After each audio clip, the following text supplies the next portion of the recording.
Bienvenidos a este nuevo encuentro de información médica a su alcance.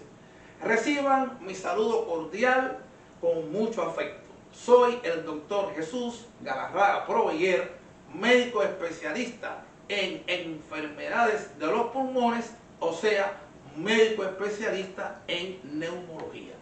Hoy les hablaré de una prueba médica fundamental para conocer la intensidad del daño en la función pulmonar provocado por enfermedades de los pulmones o por hábitos tóxicos como son el consumo de cigarrillos, o sea, el hábito de fumar, o la inhalación de productos nocivos respirados durante muchos años en personas que han trabajado con productos tóxicos.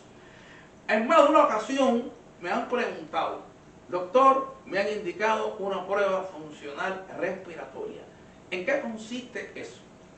Las pruebas funcionales respiratorias son un conjunto o el estudio de un conjunto de parámetros fisiológicos dañados durante la respiración como consecuencia de estos padecimientos, ya bien sean enfermedades de los pulmones o enfermedades no respiratorias propiamente dichas, pero que repercuten en estos parámetros de la función pulmonar.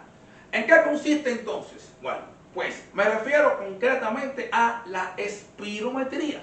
La espirometría es la prueba que me permite, a través de una maniobra que requiere del esfuerzo físico del paciente, el conocimiento de estos parámetros fisiológicos. Así se llama, espirometría.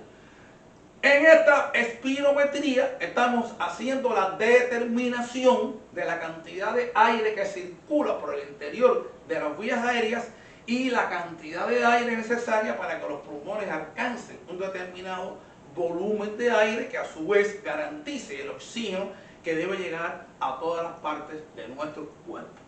Como resultado de la espirometría, nosotros vamos a obtener un gráfico, un diagrama, y al mismo tiempo vamos a obtener volúmenes, cantidades por cientos, números. Vamos a tener expresiones numéricas.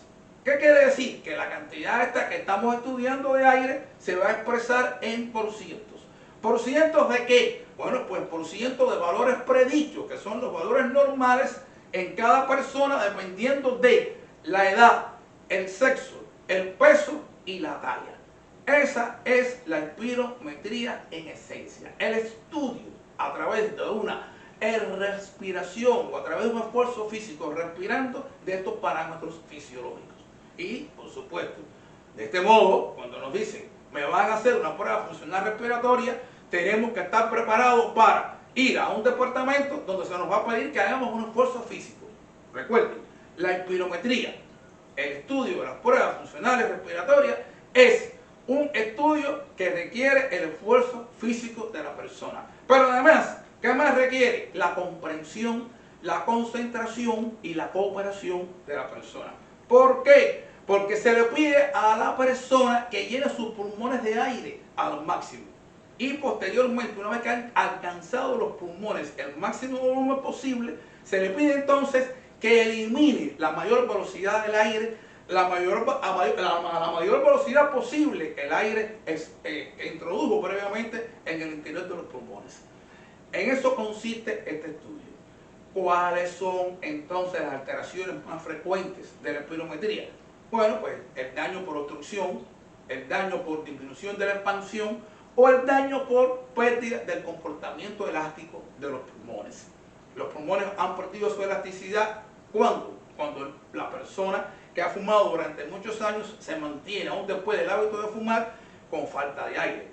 En la obstrucción, la mayor parte de la obstrucción o la mayor parte del daño funcional por obstrucción se debe a asma bronquial, bronquitis crónica y enfisema. Las enfermedades que son las enfermedades típicas de disminución de la expansión, las enfermedades que producen restricción son la fibrosis pulmonar difusa en el adulto y la fibrosis quística en el niño. De aquí se deduce entonces que las contraindicaciones de este estudio son pacientes con falta de aire, pacientes con sangramiento, pacientes con dolor torácico, niños por debajo de los 7 años. Yo he estudiado niños con 6 años, pero la realidad es que estos niños no cooperan. Depende del desarrollo psicomotor del niño, pero la realidad es que la edad ideal para estudiar a un niño es a partir de los 8 años. Y los ancianos con demencia senil tampoco cooperan. Recuerden, se requiere que se entienda, que la persona se concentre y que coopere. Una persona con falta de aire no puede hacer este estudio, porque este es un estudio que requiere de un esfuerzo físico. Las indicaciones, ya aquí las hemos dicho prácticamente en el transcurso de esta exposición.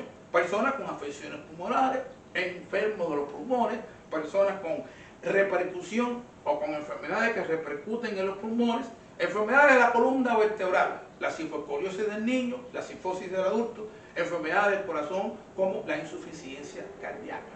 De este modo, entonces, ¿cuándo está indicada una prueba funcional respiratoria? Cuando nosotros sospechamos que la persona está sufriendo una insuficiencia respiratoria a consecuencia de o una disminución de la capacidad pulmonar como resultado de cualquier alto proceso o las enfermedades respiratorias o la inhalación de productos nocivos. Importancia de la espirometría, pues conocer el grado del daño de la enfermedad respiratoria. Evaluación de tratamientos médicos antes y después de los tratamientos, porque este es un estudio, recuerden, cuantitativo, cualitativo, pero cuantitativo también. Evaluación de la fisioterapia. A través de este estudio podremos conocer la eficacia de los tratamientos médicos, la eficacia de la fisioterapia. Indicación precisa, indicación que no puede jamás dejar de hacerse en personas que van a ser operados de los pulmones. Toda persona que va a hacer o va a recibir tratamiento quirúrgico pulmonar requiere de una espirometría. ¿Por qué? Porque el cirujano necesita saber antes de la intervención cómo está la capacidad pulmonar y cómo quedará la función pulmonar de esta persona después de su intervención. Es decir, que hasta aquí hemos visto entonces qué son las pruebas funcionales respiratorias, la espirometría, su importancia, sus indicaciones, sus contraindicaciones. Hay una pregunta. Ignacio Pamplona, doctor Galarraga, me han diagnosticado un quiste pulmonar y el cirujano me ha dicho que no puedo operarme sin el resultado de la espirometría, o sea, la prueba funcional. Muchas gracias, Ignacio. Muchas gracias por tu participación y por el interés mostrado en este tema. Ante todo, mucha suerte para tu operación de los pulmones. Efectivamente, ningún cirujano podrá operar a una persona de los pulmones si no tiene el estudio de la función pulmonar. El cirujano necesita saber qué va a ocurrir con este paciente una vez que él conozca inicialmente, antes de operarlo, la capacidad de sus pulmones, o sea, la función pulmonar, y cómo quedará esta función pulmonar después de la intervención quirúrgica. Muchas gracias a todas las personas que se han interesado por este tema. Este tema me han mandado muchas de ellas, muchos mensajes realmente interesados en que yo hiciera esta exposición sobre la espirometría y las pruebas funcionales respiratorias. Este es un tema de gran significación para mí por los años de trabajo en el conocimiento del daño de la función pulmonar a través de las pruebas funcionales respiratorias, pero además en su aplicación y su utilidad en la medicina práctica. Muchas gracias al equipo técnico que hace posible esta comunicación con ustedes y me despido pues entonces deseándoles que sean muy felices, con mucha salud y mucha suerte.